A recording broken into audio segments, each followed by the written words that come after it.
Okay, I am. And I'm really dark. I don't know how to change that.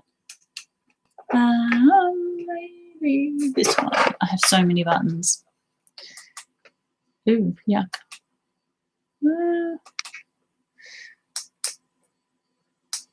Oh no, too bright. Too bright.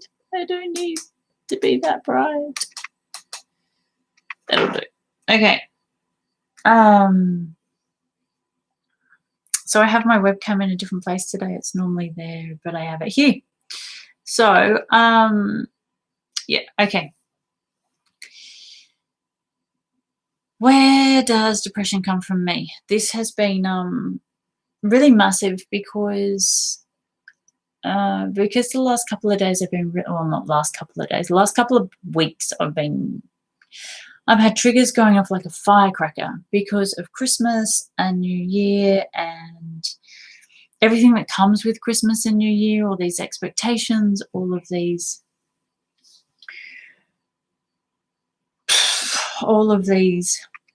feelings, and I hit a massive wall yesterday. I feel like I slammed up against a wall yesterday, and it was not a very pleasant wall. And it took me a bit. I kind of got stuck in it. I did. I got stuck in the wall. And then today I remembered that I had not been doing my own technique to get me out of the shithole that I was stuck in. So I started doing my talking to myself mantras, whatever you want to call them. And I started doing my in this moment right now. And so I was sitting on the couch, and it's been a couple of days since I've been able to do anything. I haven't been able to clean. I haven't been able to do any painting or floors. Haven't yawned all day. I haven't been able to do any of the painting. I haven't been able to do any of the floors. I haven't been able to do any washing. I have not been able to do much of anything over the last couple of days other than sit in this feeling of feeling like a worthless sack of shit, really. And I've been sitting in this feeling, kind of going, okay, what do I need to do to shift out of it? I don't like it. It feels horrible. And I'm just kind of trying to get my head together about which direction I'm going to take this, because I haven't actually heard yet. I just heard get online, but I haven't heard where am I going to take this, which is why I'm rambling. So this morning I sat on the couch. Excuse me. This morning I sat on the couch and I started saying my in this moment right now. So in this moment right now, I am okay, because I was okay. In this moment right now, I am not being bullied by anybody. And I wasn't. I was on the couch. I was on my own. In this moment right now, I am not being traumatized by anything that's happening. And I wasn't. It's true. I am going to stick this piece of paper over that number count that I really don't like. There we go. That's better. Now I won't have to keep looking that way. In this moment right now, I am okay.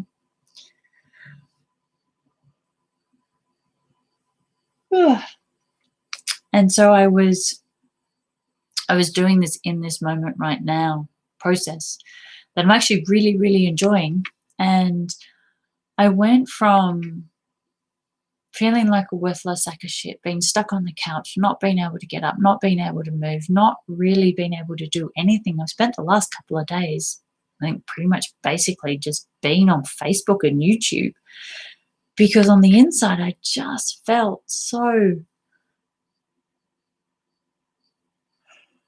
I don't want to say only worthless sack of shit. I felt so sad. I felt hurt. I felt betrayed.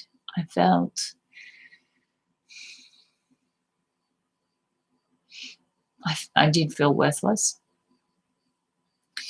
And there's so many reasons for that. And then I sat today and had a look at how I was feeling, and I was having a look at what I was doing, and I was having a look at creating these videos, and I was having a look at all the other things that I wanted to do, and realized that a lot of it comes from me wanting to feel worthwhile, thinking that something outside of me, so having a YouTube channel with millions of views, is all of a sudden going to make me feel worthwhile. And I was listening to, I can't remember what I was listening to. I was listening to something yesterday.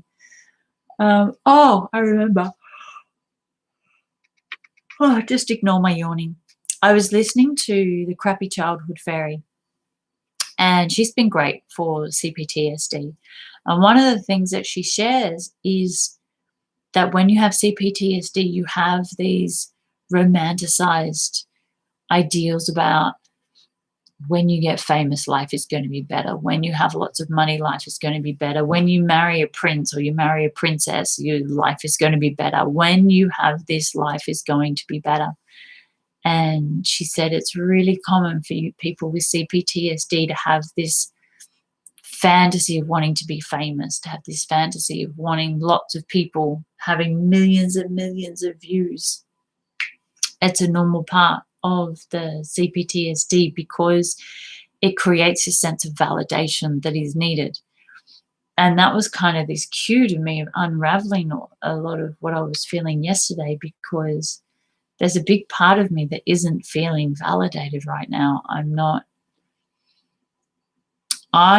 acknowledging the purpose behind these videos. I'm not acknowledging the worthiness of them. I'm not acknowledging the point. I'm not acknowledging the benefits. I'm not acknowledging much of anything really to do with these videos. I'm kind of just doing them. And the reason why I put the piece of paper up, because is because in the top corner on the live videos, it always has 1.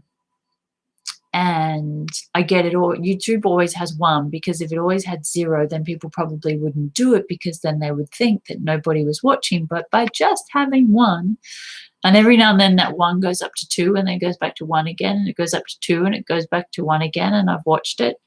And I thought, YouTube's doing this to make people think that they're being seen, because the owners of YouTube really understand that people need validation. They need validation to keep these things going. That if it wasn't for YouTube putting those numbers up, even by 1 or 2, then people probably wouldn't create videos like they do, because there would not be that sense of validation for people from using the platform. And so I put the cover up because it helps me. It helps me not look at the numbers, and not look at how many people are on the platform, and not look at whether I'm worthwhile because somebody's watching this, or whether I'm not worthwhile because someone's watching this, or not watching this. And for me, the depression that I've had over the last couple of days has been this: I need to feel validated. I need someone outside of me to value me. And I'm really acutely aware that that is just, it's not going to happen. Nobody outside of me is going to value me until I value myself. And no one outside of me is going to validate me until I validate myself. So after sitting on the couch and running through this in this moment right now mantra, it was actually quite amazing, because I went from not being able to do anything for days, other than maybe stack the dishwasher. I couldn't even wash the leftover dishes from stacking the dishwasher, so then I would stack the dishwasher with the leftover dishes and only wash a handful of dishes in the dishwasher, because otherwise I knew they wouldn't get done. And today I managed to, after running through in this moment right now, I managed to go through and clean the whole kitchen, and then I reorganized the entire lounge room. I moved the couch and I moved the table and I cleared everything off the cabinet that I have in there. And I redid everything. So now it looks beautiful because everything's cleared away, and everything's been put away, and everything's been moved. And then that flows into the kitchen, which is also now looking really great because everything's been cleared off the kitchen bench. And it kind of helped me sit and realize how valuable this technique is, because it took me from sitting on the couch doing nothing for days. I have just been sitting watching YouTube videos and Facebook for days, probably for about 4 or 5 days. And something happened that just sideswiped me. It just took me out, and I didn't stop to bring myself back into balance again. I stayed out of balance, and then that out of balance pushed me further out of balance, which then landed me on the couch, not really doing anything. And so in this moment right now, I am technique, which I hadn't really thought was working. Like, I wasn't really sure until I sat down today and did it, and then got up and then walked around. And between probably about 9 and 12, I cleaned and tidied. And then I got to 12 and I heard, "You're done. Just chill out. Stop. Go play with your kid. Go and watch YouTube videos, because you've spent the entire morning pottering around, organizing things and sorting things out and changing things. And now it's your time. Now do whatever you want to do in your time, because now it's your time." And it was amazing how much I actually got achieved this morning. But that's also kind of how I guess it goes for me, is that I have a couple of hours of really high energy, focused shift of whatever it is I'm doing. And then after that, it's just whatever I want to do. And sometimes I get stuck in that whatever I want to do. I go from wherever I want to do, where it's inspired, to whatever I want to do, because I'm not feeling the love. I'm not feeling valued. I'm not feeling validated. I'm not feeling worthy. I'm not feeling good enough. I'm not feeling connected enough. I'm not feeling aware enough. I'm not feeling awake enough. And it really pushes against me when I feel like that. I find it really hard. I know some people can just get up and keep going. I can't. It's really hard for me to get up and keep going when I feel all of these huge, intense feelings inside of me. And I do kind of understand that that is part of the CPTSD, is that when something happens, it's really hard to regulate yourself. It's really hard to bring yourself back online, because I'm trying to pick up a pen lid with my toes that I just dropped out on the ground. There's no learning of how to regulate yourself with CPTSD, or with not even CPTSD, just with childhood abuse or childhood trauma. There are certain tools that our brain does not have, and one of them is self-regulation emotionally. There are people out there who can go out of balance, or they have an emotional experience and it kind of kicks them over a bit, and then they need a minute or two, and then they get back up and off they go. For someone like me, it's not like that. If I get pushed over, then I stay there. I don't bounce back up again. I stay there, and I stay there for a long time, because there's no program in my brain that says, okay, now you got to get back up again. It's just, I just sit there. And the part of me that gets back up again is that part of me that kind of goes, I'm a bit bored now. I've been sitting here for freaking ever. Haven't done anything. I'm bored. What else can I do? And so then I'll start the process of getting up. But that can take a day, that can take a week, up until recently, it can take years or months, or it can take a long time. Sometimes, less now though. This has kind of been the quickest bounce back that I've had in a long time, because this bounce back was only 4 or 5 days, whereas previously it has been months, and it has been years, because it was 3 years since Mum died of me. I really did for 3 years just sit on the sand, look around, and not be able to function, and not be able to do anything, and not my brain had no, there was no self-regulation. If something happened, I was already on the ground. So it was shit, really. So this technique, I kind of feel like it's kind of helping me.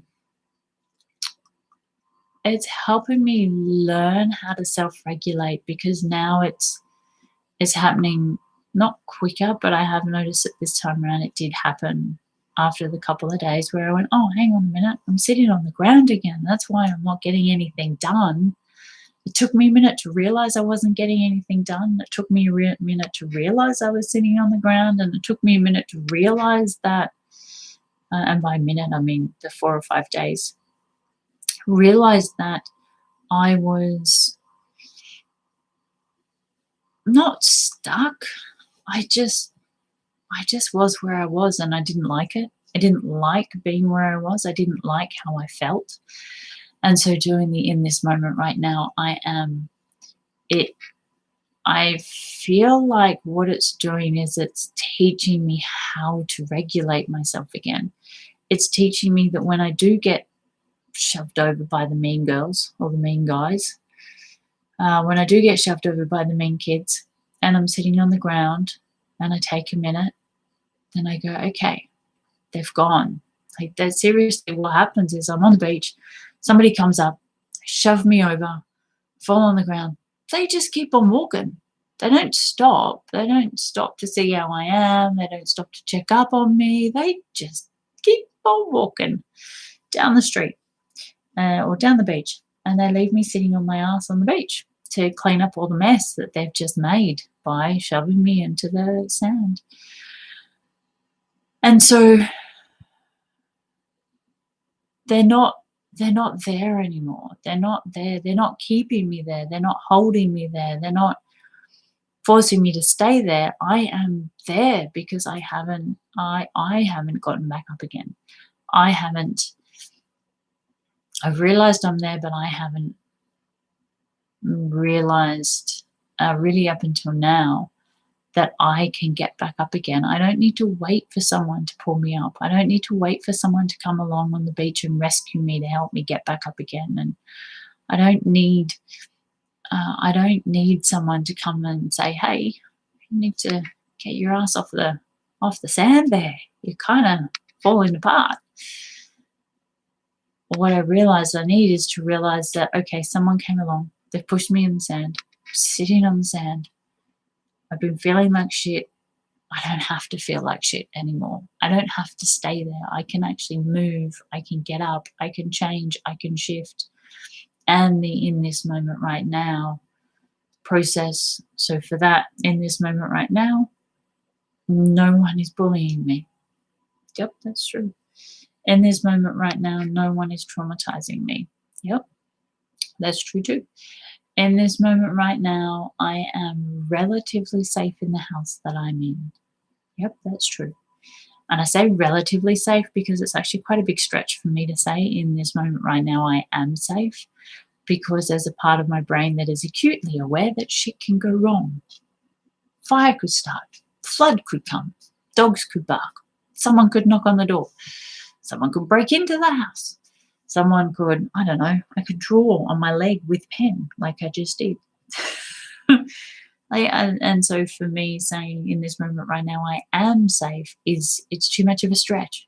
But in this moment right now I am relatively safe, meaning there's nothing happening right now that is making me think I'm not safe. So that one works really well for me. In this moment right now I'm relatively safe. In this moment right now I'm not being punished. And if I am punishing myself, then it's in this moment right now, I am not being punished by anybody other than myself. if I am punishing myself. And then if I am punishing myself, because I realize it's a feeling for me, I can kind of feel if I say in this moment right now, no one is punishing me, but I am punishing me, then I can feel that, nah, it's like a tightness. It's like a tightness kind of in my body, like in my upper abdomen. It's like, someone's punishing me. And then I just know it's me.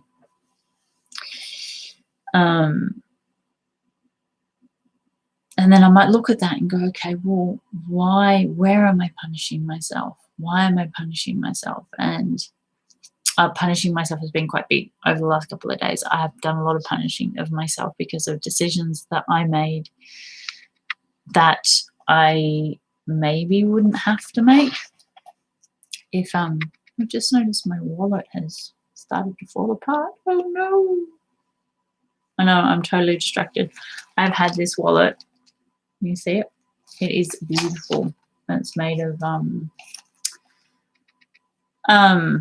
parrotfish, and I've just noticed that it's starting to come undone. And the lady who made it for me, she doesn't exist anymore. Well, she might exist, but her phone number doesn't exist anymore.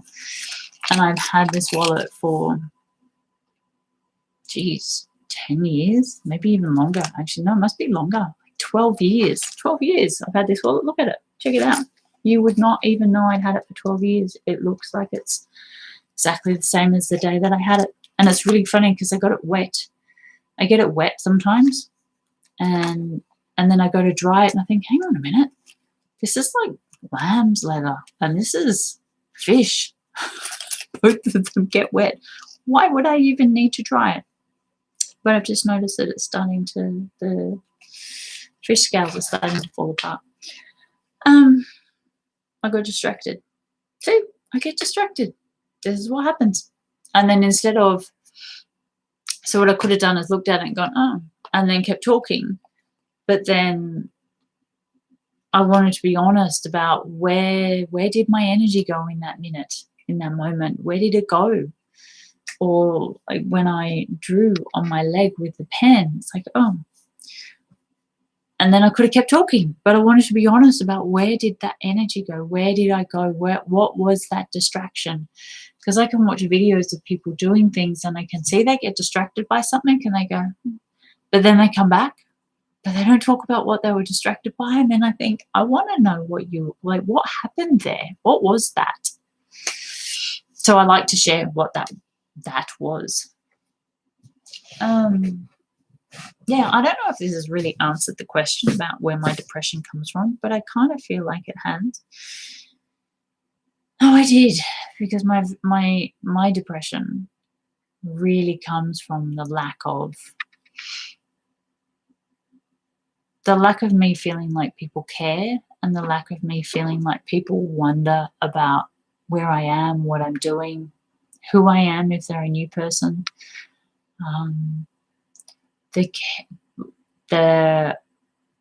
Whether people care about my daughter or not, that's a big one. And that came up today too, because I realized that a friend of mine, her daughter's birthday is in January and we haven't received an invitation, and I thought we were going to. And so I bought a birthday present for this girl, but I've heard absolutely nothing for all of January. So I don't know. And that brings up feelings of, well, if this is someone that isn't going to invite my daughter to her daughter's birthday party, but has said that she would, so we went and bought her a birthday present, do I want this kind of person in my life? Do I want to have someone that treats my daughter like this in my life? And then that takes me down the path of, well, I may as well just remove them from my phone and just be done with them, because I don't want people like that in my life. But then what happens is, as you go through this process of constantly cutting people out of your life for their behavior, you get to a point where you have no one in your life. And I'm not sure what is better, having people in my life that don't necessarily treat us exactly how I want to be treated, but they're there. And so if anything goes wrong or if I need help, then I have someone there. or whether I just go, you know what, I'm just going to start fresh. I'm going to take out all my friends because none of them really exactly sit in the space. There might be one or two that I would want to keep, but there are others that I have that I think we don't really have that much in common. But then that shouldn't be a reason to have a friendship. You know, we spend, I know that there is this belief system that if someone doesn't believe what you believe, then you can't be friends with them. But there's no acceptance in that, and there's no allowing, and that's also part of, I believe, part of the separation and the segregation and the isolation that's getting created at the moment to keep us all apart, to keep us all separate from each other. I'm kind of going off on a tangent. I feel like I'm going off on a rambling tangent for some bizarre reason.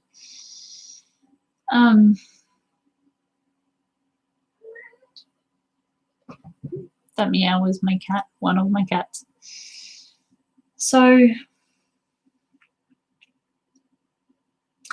yeah, I think that's kind of it, really.